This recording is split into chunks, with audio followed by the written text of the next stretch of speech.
So we're going to go ahead and get started here. I think we have the majority of people who we were expecting, so thank you again for taking the time. Today we'll be discussing the financial success through RCM Innovation. My name's Alex. I've been with NextGen for about 8 years. I've worked in both implementation and consulting, and now with our sales demonstration team. I enjoy teaching clients about the benefits of NextGen Office and identifying workflows that can improve the way they manage their practice. Also joining me is our presenter, Christine Defrancisco, a reform practice administrator, director at a major medical hospital, and clinical researcher. She came over to the dark side about 3 years ago to manage the revenue cycle management services for NextGen Office. So if you're doing the math, that's 22 years in clinical practice and 3 years here. So I'm promised she knows what she's doing. Thanks so much, Alex. I appreciate everybody joining us here today. But why are we here? The bottom line is a practice, specifically the doctors treating patients, want to be paid what they're owed. We all agree it's more complicated than other service-based industries. When you have a plumbing problem, you hire a plumber, then they come over, they fix it, and then you pay them. Our service industry is so much different than that. As you take time to evolve new services, you need to evaluate what you're doing. So I want to spend the next 40 minutes discussing the evolution of services that can be offered and how you can track the practice performance of those services to ensure you're going to get paid. Offering new services does no one any good if you don't know how to bill for them and you don't know how to track the performance of those new services. I want to show you both today. I will also challenge you to leverage technology to your advantage. I'm going to take a peek underneath the hood of today's trends, how to get paid, and how to track if they're fiscally solvent. The heart of what I want to leave you today is I want you to make the best clinical decisions for your patients and have a positive impact on your cash. So we can't talk about trends in today's marketplace without talking about telehealth. So telehealth is truly a watershed moment. And a watershed moment is defined as the dividing point for which things will never be the same. So I want to start with one fact. The AMA is projecting 4,347% increase in telehealth claims. That's over 4,300 new telehealth claims from when they started tracking in 2013 to the end of 2022. I want you to capitalize on this monumental change that the pandemic has afforded us. That is what I would call a watershed moment. This isn't a fleeting moment in time, but a tectonic shift in our industry. Here at NextGen Office, we specifically have seen over a 3,000% increase in telehealth claims in just the last 8 months. And even as things started to open up with healthcare appointments, we are seeing those volumes being maintained. So when I talk about a watershed moment, I like to talk about me as a person because I am no or I am no in yellow. If anyone knows me, you'll know I am not a yes man. I ask my husband, ask Alex here on the teleconference, ask my kids, ask my colleagues. But as a practice administrator, my knee-jerk response is always no. One of my doctors would routinely come to me after he had been to a conference or had visited with a sales rep and said he had to start doing a new procedure, a new test, something new in the office. And most often my response would be, I need a minute, stop. So he always felt like I was either no or no in yellow. But really what I wanted to figure out was cost of supplies, cost of labor, how to bill for it. So let me describe a situation that I ran into with this doctor, Dr. Adler. He had met with a sales rep who was trying to get him to do genetic testing in the office. I did not use a lot of the key tenets that I'm going to show you today. And I'll get into those methods of vetting and expanding new services shortly. But I went ahead and implemented genetic testing in my clinic. Only to find that my financial clearance team didn't know how to check for benefits. They did not obtain authorizations. My doctors didn't know how to code appropriate for it. My billers didn't know how to bill for it appropriately. It took months and months and extra hours of support services in my billing office to get those claims resolved. We did not get payment on a lot of those services.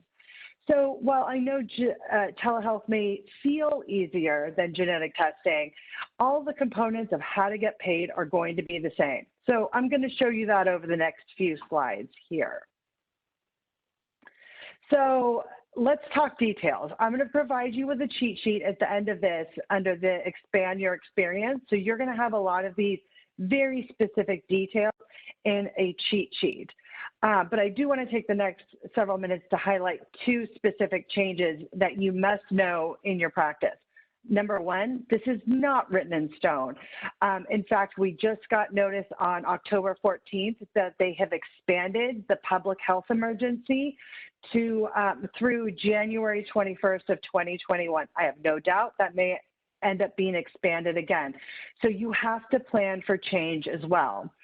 To understand a lot of your payer rules and specifically around telehealth, I recommend looking at the MGMA, which is the Medical Group Management Association. See if they have a local or regional chapter in your area. They're an amazing organization that provides local trends, LCDs, payer regulations, overall general marketplace updates. So look into that so they can keep you up to date. So let's get back to telehealth. Traditionally, telehealth required a place of service 02 or POS02. This would result in a lower payment for the same service that you would normally render. But now, under this public health emergency, PHE, payers are asking you to put the place of service that the service would have normally originated from. And what that results in is what I call fee parity. So if you use a place of service 11, which is normally done in the office, you should get fee parity for your telehealth service. So I've noted the CMS Federal Code of Regulation guidelines there on the lower left-hand corner, the CMS 1744. And what that states is all connected health services are reimbursed at the same rate as in-person services. So do not use place of service use 02, use place of service 11, POS 11 during this pandemic waiver.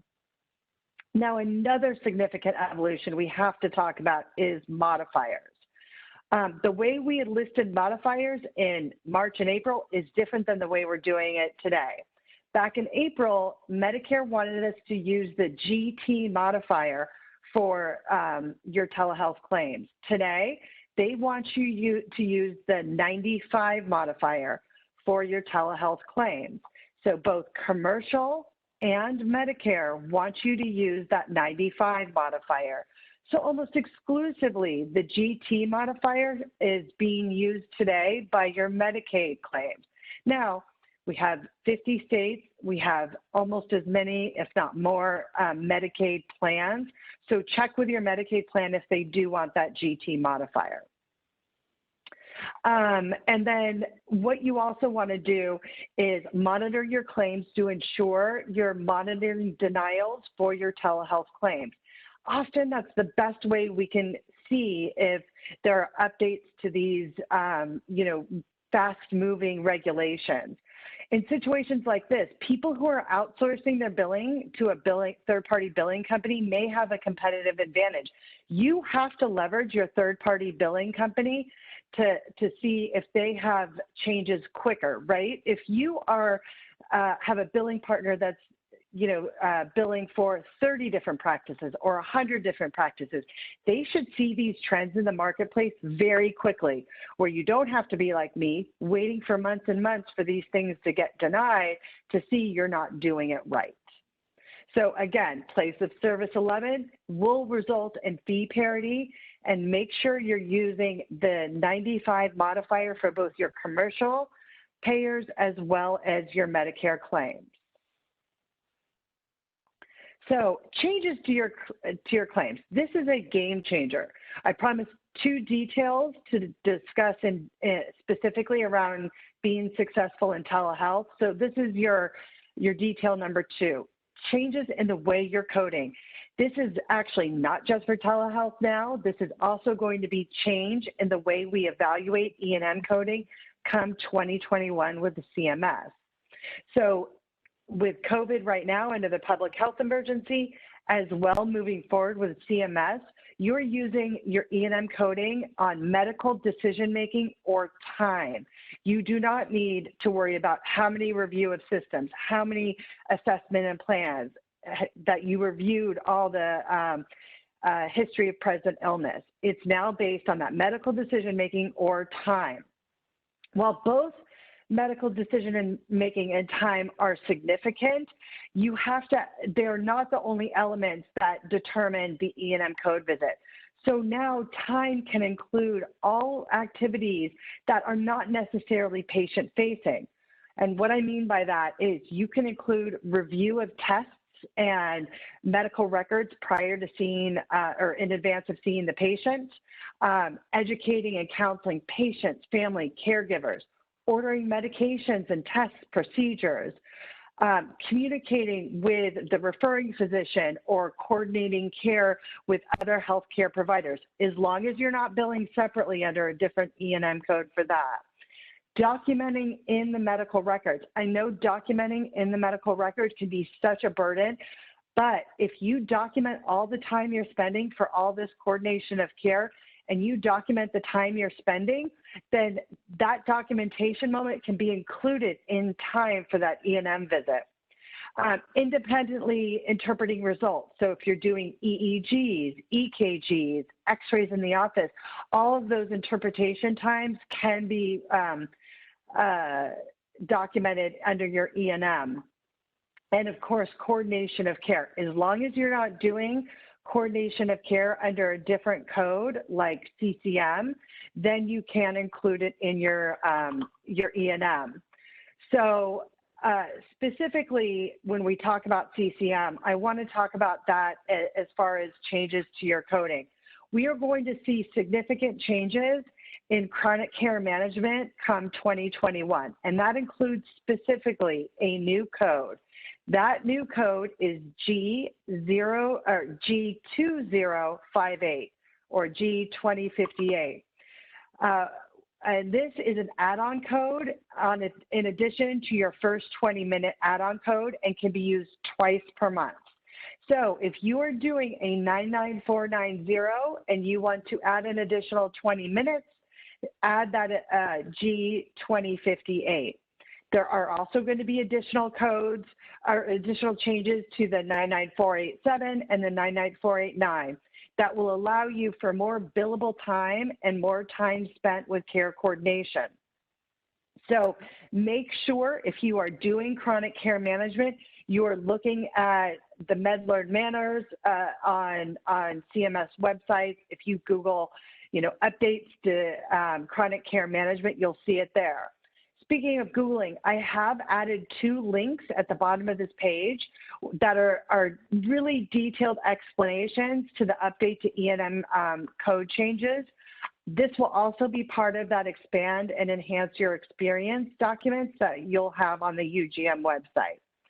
So one more last thing I want to say is just as an example of why you want to document in the medical record all this time you're spending, a 99213 is evaluated at 20 to 29 minutes. So if you're adding all of those things I brought up with interpretation, reviewing test results, caregiver time, a 99213 is 20 to 29 minutes, and then a 99214 is 30 to 39 minutes.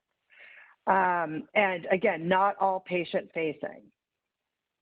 So like I mentioned earlier, I was going to provide you with a cheat sheet. I'm not going to review this slide in detail. I spoke to a lot of this on the last 2 slides, but as a practice administrator and former consultant, I always like cheat sheets. I want a 1-page checklist for things that I can sort of crosswalk around. So I created this cheat sheet. I'm going to provide it to you as a Word document so you can update and change this as you see updates to things. A couple things I do want to highlight is there is no nurse practitioner prohibition, meaning your ancillary providers can be doing telehealth visits. So nurse practitioners, supervising physicians, physician assistants, behavioral health professionals can render these services through telehealth. You'll have an additional, I think it's 251, although I found out back in October after I had made this slide, it's probably closer to 300 new codes because they've added cardiac rehab, pulmonary, and pain codes. Excuse me for looking down. I had to look at my cheat sheet, but this is moving so fast. But I'm providing you all of those additional codes in a spreadsheet that you can sort and look for. Also remember that geography doesn't matter. These patients do not need to be in a remote geography. They can be down the street and you can still do telehealth with them. Okay. So going back to our watershed moment, oftentimes a watershed moment feels like you have this new shed that you just have to pull tools out of, but you don't really know how to use it. So let's talk about HIPAA. So HIPAA is not waived during the pandemic or the public health emergency. They are just not enforcing it with the same fervor. But that does not mean it goes away. So let's take a look at the chart on the right. Most of us here on this call and in the NextGen Office world are either the teal or the gold bar, which means that your patients are likely adopting a portal, right? Between 45 and 65% are willing to adapt to a portal and actually use it. Which means we need to be pushing our patients to get their test results off the portal, pay their outstanding balances off the portal, and use the portal for telehealth visits. We need to get used to it in this public health emergency to get our patients to be leveraging the portal. So we are not using Skype, we're not using FaceTime, Zoom. We are actually getting HIPAA compliant ways of engaging our patients. I also don't want to hear the excuse that I have a geriatric population, so they won't use the portal. Again, take this opportunity of this watershed moment to get people to adopt portal. Additionally, I would personally be expanding clinic hours because you don't have to do that with increasing overhead. Specifically, have 1 or 2 appointments in the morning before the clinic opens up for your working professionals, evening appointments for people who get sick during the day, weekend appointments. You do not need to be rendering telehealth visits in the office right now. So you can expand hours and change hours without creating overhead. You don't need a front desk person to check them in. You don't need a medical assistant to walk them back. So again, you can expand your hours and add that ability to engage your patients better. It also, again, chronic care management. You can tell this is close to my heart. This is an ideal population for chronic care management. Now, I'm going to turn it back to Alex for a minute to talk about integrating the portal, integrating patients and medical records into the portal. But Alex, I think we had a couple of questions from the panelists. Is that correct? That is correct, Christine. So let me grab those for you here so I can get them addressed. The first question that came in, should we be adding the 99072 in all in-person office visits? So added supplies, material, clinical staff, time over and above, those usually included in an office visit, or non-facility services when performed during a public health emergency as defined by law due to respiratory transmitted infectious disease. Right, great question. So number one is I never like using the term all, right? So you should definitely be leveraging that code. But again, what I said here, where you are basing your E&M codes based on time, and so if you are including all of this extended services in your E&M coding, you can't code for it separately. But services like, additional supplies, things like that, that's when you do want to use it. Also, again, use that code where you think it's appropriate, and then check. And, especially for your Medicare patients, you should be getting a remit within 14 days. So you'll know if that code is denied, and then you can figure out why.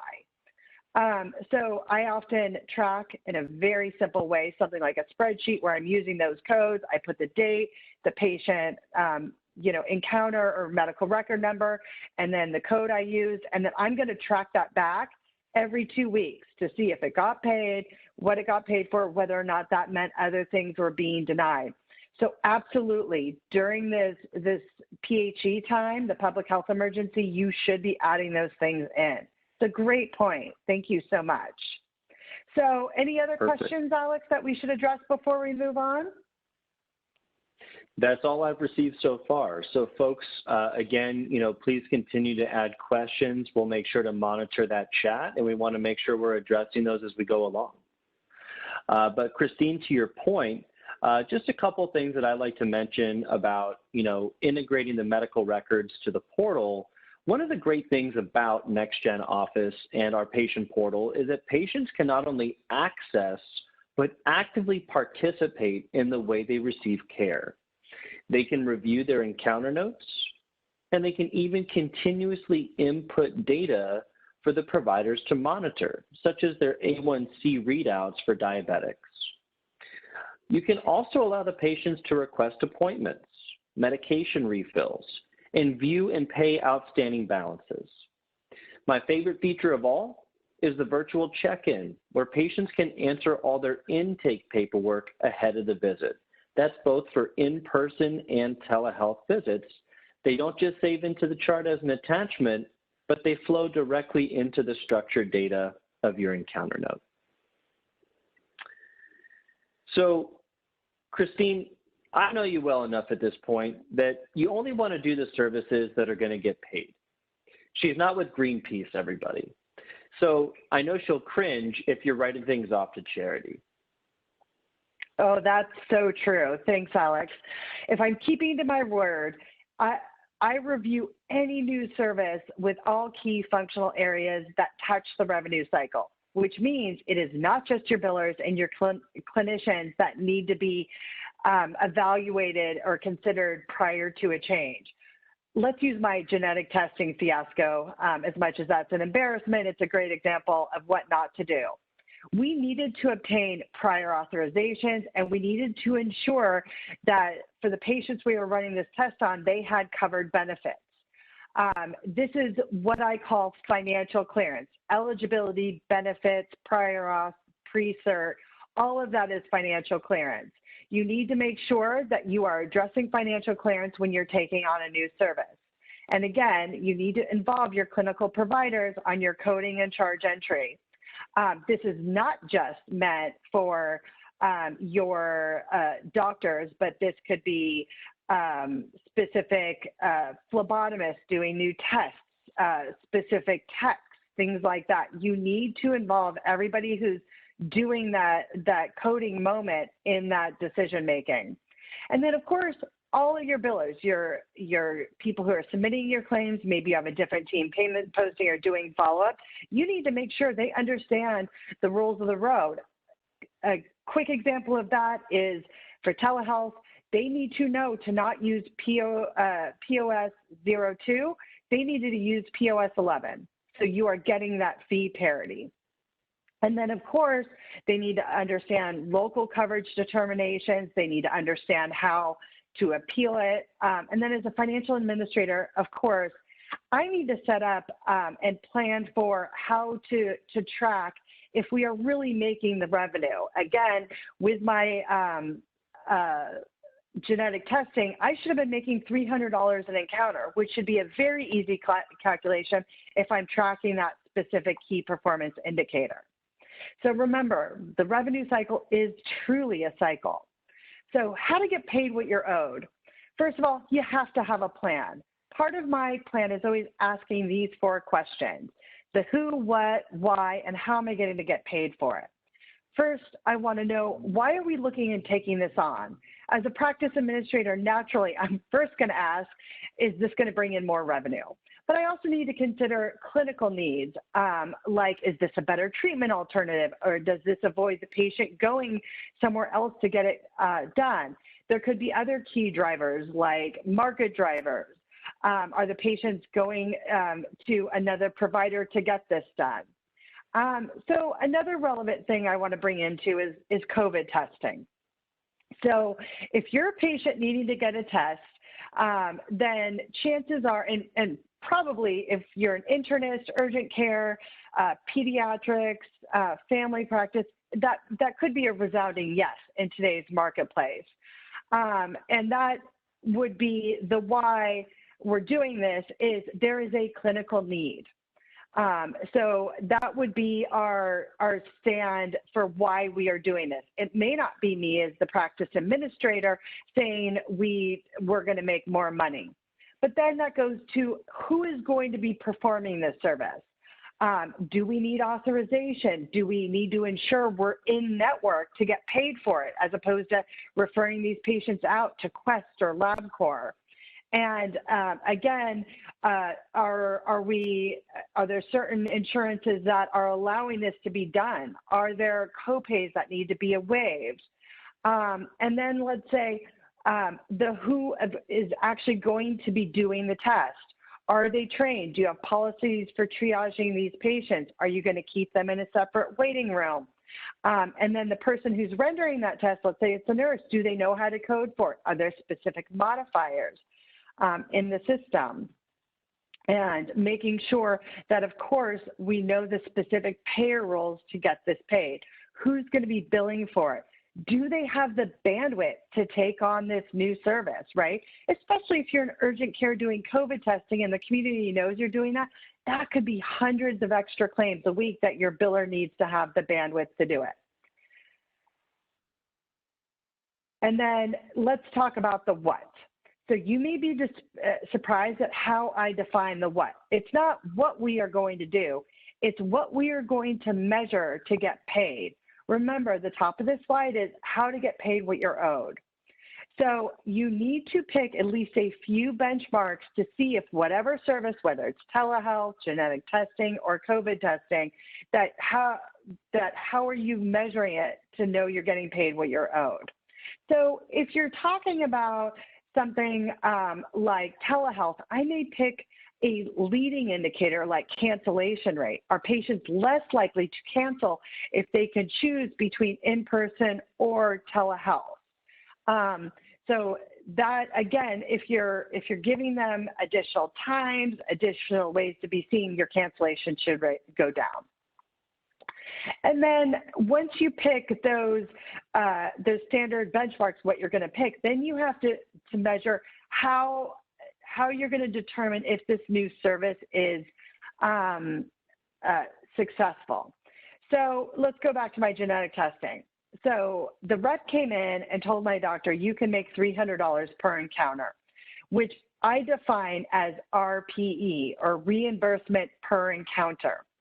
So if you take all the tests you run and you divide that by all the money you've made on that test, you should get an RPE. If it is not $300, you know you have revenue leakage. So the how needs to be, I've picked my key performance indicators. How am I going to evaluate it's successful? You need to be doing that on a new service, potentially monthly, certainly quarterly. Once you get to a steady state, fold that into your regular key performance indicator runs. And remember, don't necessarily give up if a key performance indicator does not provide you with a meaningful benchmark. Fold in a few more, because oftentimes the first benchmarks you pick are not truly meaningful. But do not pivot just because you have bad benchmarks. Remember that the number one concern among physicians is declining reimbursement. But doctors often don't understand these nuances of how to get paid what you're owed. So again, you can be that blue and yellow pie chart, no or no in yellow, until you get these 4 questions answered.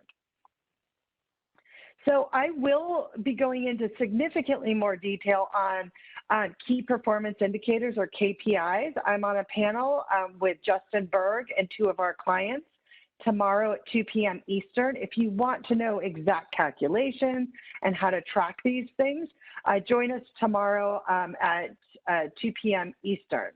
I am going to speak to quickly on taking a quick peek underneath the hood of those key performance indicators. Now, the reason why I chose this infographic on the right is, you know, people often think I take shortcuts and I'm putting my feet up on my desk, grabbing a glass of wine. Truly, I just don't have the time. So I always pick indicators that are easy, and I can take shortcuts and rerun them every time and get a good answer. So I always choose the same 5 key performance indicators when I'm looking at a 30,000-foot view or overarching KPIs. So the first one I talked about earlier is RPE, reimbursement per encounter. This is by far my favorite. So again, you can do this on a global level, or you can do this with specific doctors, codes. But what I generally do is for a quarter or a year, I take the money I have in the bank from both patients and insurance, and I divide that by the number of encounters. That gives me an RPE. So for example, the AAFP states that internists should be making $142 per encounter. So again, if you're not making that, if you're not making $60 for a pediatrician, then you need to look for your revenue leakage. Another quick one I look at is gross collection rate. You take everything you charged out and you divide that by what you're collected. This should be around 50%, depending on your charge schedule. The most important thing to understand with your GCR, your gross collection rate, is that it should not be going down. It should be steady. So if your GCR is 52%, then when you run it next month, it should be 52%. I pull this off of the practice performance report. It's a practice performance report called Month End Performance. And it's calculated there for you, and you can just use it as a quick snapshot. So the next one I want to talk about is NCR, or net collection rate. This is also on the practice performance report, month-end performance, but I don't use that particular one because this should not be run at a month at a time. This should be done over longer periods of time, like your RPE, so either a quarter or a year. But you take all of your charges, you subtract out your contractual adjustments. So your contractual adjustments, which is CO code 45, or capitation, which is CO 24, or your global, and you subtract out that number, and then you take that new number and divide it by what you brought in. So the MGMA benchmarks your net collection rate at 94 to 98%. Okay, so that is a super important, so for every dollar you bring in, you should bring in, your NCR should be, 94 to 98% of that dollar. So let's talk about your insurance AR. This is actually a tab under billing. If you scroll down to AR and scroll over to insurance AR, that'll give you your dashboard for buckets of insurance over time. So this divvies out your outstanding AR into buckets of, 0 to 30, 30 to 60, et cetera. So you should have 60% of your outstanding AR in the 0 to 60 bucket, whereas you should not have more than 15% of your outstanding insurance AR over 121. So those are all lagging indicators, those 4. I do like leading indicators as well. My favorite, again, is the cancellation rate. I mentioned earlier. This will give you an idea of patient engagement, how good your financial clearance people are at confirming appointments. Do you need another way to engage your patients? Are there certain providers that have a much higher cancellation rate? That's what I would call a leading indicator. So before I move on, I think I saw another question pop in before we go to the next section, Alex. Yeah. So a question from the audience here. How would you recommend handling the need for patients to have blood work done? For example, my provider will not refill certain meds without blood work. So if they have to come to the office for a blood draw, they might as well come in for an office visit. I totally agree with that. Again, you should not be doing 90% of your appointments under telehealth. But for me, I've had all these sinus problems. You know, my doctor knows me. If I can just take a quick, 30-minute lunch break to talk to her about, what I can do differently, then I'll do that. But if I need to go in and she needs to look in my nose and she needs to, evaluate, listen to my lungs, then I should go in. So again, this is situational. This is, again, supposed to enhance your current abilities to see patients and augment what we're doing today. Great question, though. I appreciate that. So, Christine, can you go over some of the proprietary technology that your team leverages? Yeah. So as the revenue cycle administrator, I'm the Senior Director of Revenue Cycle Services here. So I service about 170 practices on the NextGen Office solution. So it means that the 30,000-foot view that I have to have is different than individual practices. So specifically, I need to know how my teams are performing. I need to know if there are regional differences or if I'm better or worse in a specific specialty. I also need to look at, variables that aggregate over multiple databases.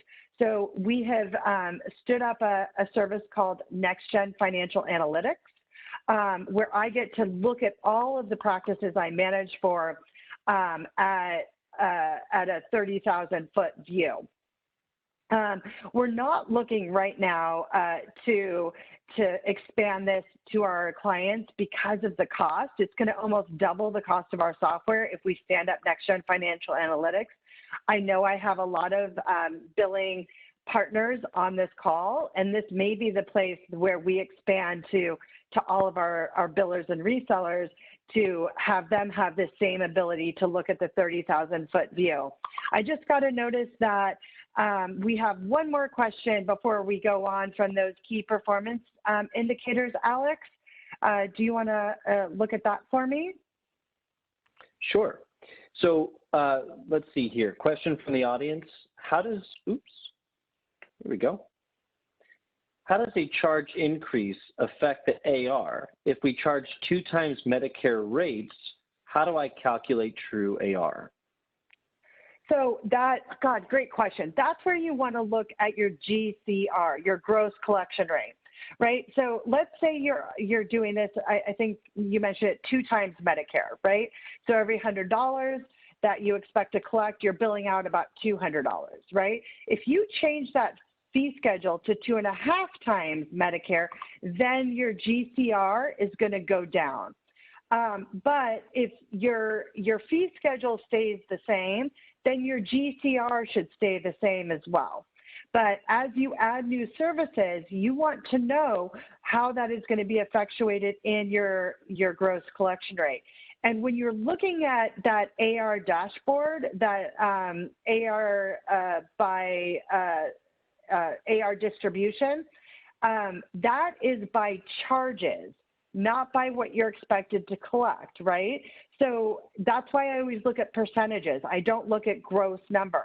You may have 200,000 in over 121, but if you have $1 million in your 0 to 30-day bucket, then having, that much in, in your over 121 may be appropriate, okay? So again, 60% of your outstanding AR should be in the 0 to 30-day bucket and no more than 15% in the over 121. So always evaluate your fee schedules also every year. You need to make sure you are updating your fee schedules annually so that way you can evaluate your GCR appropriately. Okay, so I'm going to move on to the next technology that we have here for the revenue cycle services client.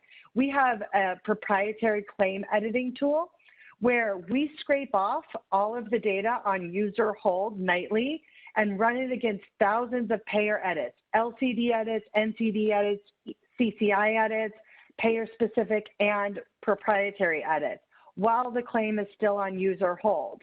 That data dump we do at 2 a.m. is scrubbed against this tool and then archived within this bolt-on tool. And I do this for all 170 practices. But the problem is it does not import, it's not a bidirectional interface. So my billing teams then have to work in this third-party tool to correct everything and then bring it in manually into NextGen Office. It does not autocorrect in NextGen Office, so to get the claim out the door, we need to fix it, which means my teams are working in these two different systems. So, and that is meaningful to me because we send about 35 to 37,000 claims out a week.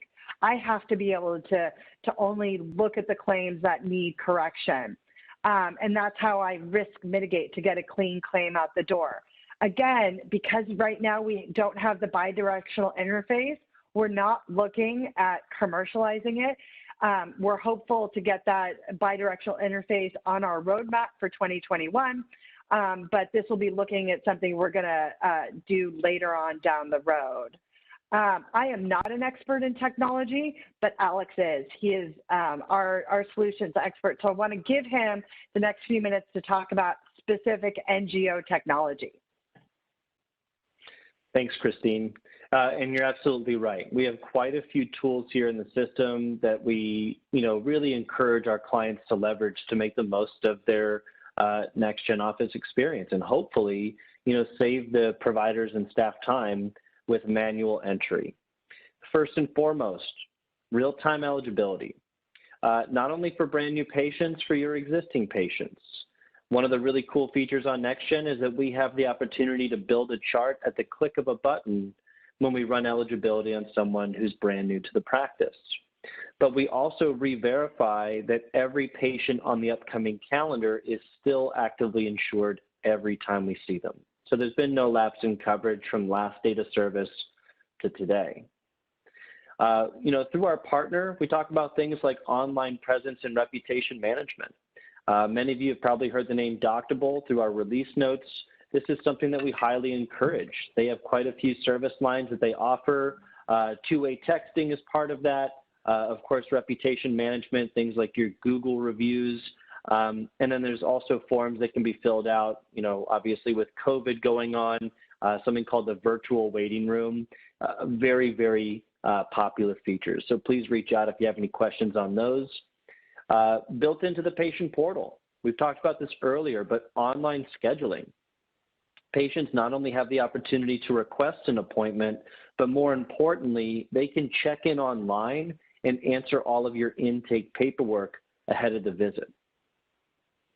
Online statements. Again, I kind of drive this fact home because personally I hate checking the mail. It's something that I always, have to do when I feel like the mailbox is probably going to explode. But if I have the opportunity to pay a bill online, I'll take that every single time as opposed to putting a check in the mail and sending it to you through snail mail. And then, of course, e-prescriptions. We have some very cool features on the NextGen Office platform. We talk about importing drug history from the national database. We also have the opportunity to check the individual state databases for PDMP, or Prescription Drug Monitoring Program, for tracking narcotic abuse. And then, there's also the other side of it, prior authorization through Cover My Meds. Before you even transmit that medication, we're going to let you know if this patient's insurance requires an auth, and even better, we preemptively fill the majority of that form for you. Lab integrations, obviously we want bidirectional interfacing with most labs you connect to. Most people talk about LabCorp and Quest. It could be a local lab down the street or one of your hospitals. We want to be able to quickly communicate that data back and forth. Obviously it saves staff time not having to print and fax or scan in documents. We want that to be an electronic process, and it of course helps us track data over time for patients. And then finally, electronic referrals. You often hear the term CCDA or direct messaging. This is the way of the future. It will eventually replace e-faxing as how you communicate with your colleagues. If you refer a patient to a cardiologist or an endocrinologist, you should send that through direct messaging. So get used to it. It's not going away. It is something that can really save you and your staff time. Thanks, Christine. Oh, sorry, one more thing, and we've all known this, but Christine's hardly taken a breath in the last 35 minutes, so I promise this is almost over. Christine, can you go ahead and take us home? Yeah, I took my first sip of water, so I think I'm okay. Technology should be wrapped up in every facet of your day. Now, I know I'm biased because I'm an NextGen employee, but you have to embrace this more than ever and use this watershed moment as the excuse to change. From the patient care we're rendering and evaluating how we're doing our business at regular intervals, partnering with NextGen to help you to use NextGen Office as part of this journey. Technology should be leveraged to enhance your business. So don't be afraid to engage our patients in this enhancement. Thank you so much. I appreciate everything, Alex. Absolutely. We really thank our audience for taking the time today. We have a bunch of documents for you to take home with. Obviously, that's going to be in the expand and enhance your experience, so you don't have to, write everything down. We will provide these to you through the reference forms. So we have a couple links for you to look at. In addition to these links, I'll be providing a spreadsheet of the new Medicare telehealth services and the 2 E&M code references from the AMA with the new E&M coding updates.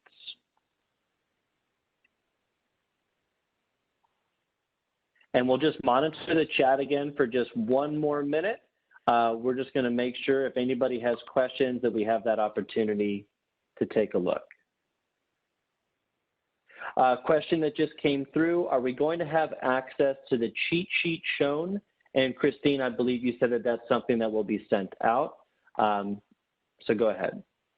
Yes, so the cheat sheet is going to be provided to you guys as a Word document. Specifically, I did not PDF that, so you can make changes as are applicable to your business. And again, there'll be the cheat sheet for that's an Excel document with all of the 250 codes, and then all of these additional this page here that I'm showing will be reference documents. All right, and Christine, final question for you here.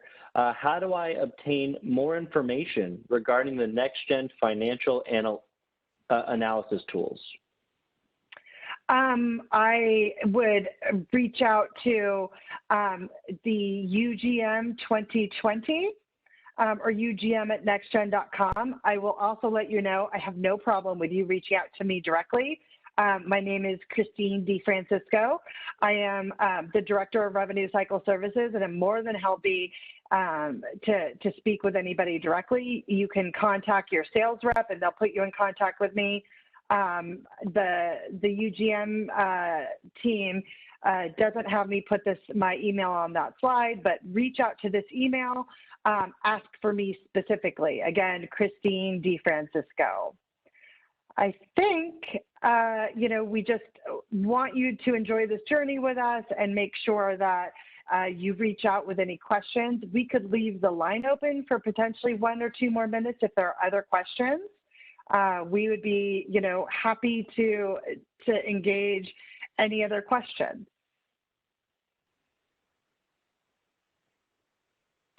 So it looks like another question came in, Christine. Will these be emailed? I'm unsure about that. I'm sorry. I know it's going to be on the Enhance and Expand Your Experience on the UGM website. I do believe that we will have everybody's email who attended, and we will be sending these out in email. So if you put your email in the when you register, we'll make sure that all of the reference documents in this slide deck are provided to you. Again, I know I barely took a breath in 46 minutes or 48 minutes, so I want to make sure that if you guys have any additional questions, I'm probably also going to be redoing this and representing this again in a live presentation in December, so you're welcome to re-listen to it. I know the recording is going to be posted and be available until the end of this year. And I believe there were a question regarding payments, or could you expand on that, Sure. Alex? I can only see the questions a little bit. No problem. The question that came in, will there be meetings regarding posting of payments? I don't know if there are going to be a specific section.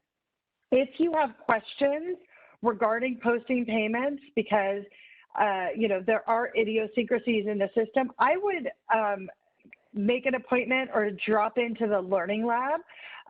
We have specific software experts, trainers, and the solutions team in the Learning Lab, and you can have a one-on-one session to discuss your specific needs.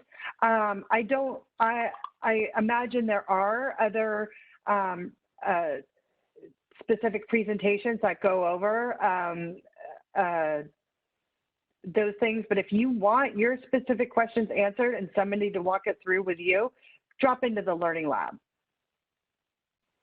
All right, and Christine, the final question here, could you advise the other conferences that you, Christine, will be covering, or I'm sorry, will be providing more detail on? It was mentioned earlier in here.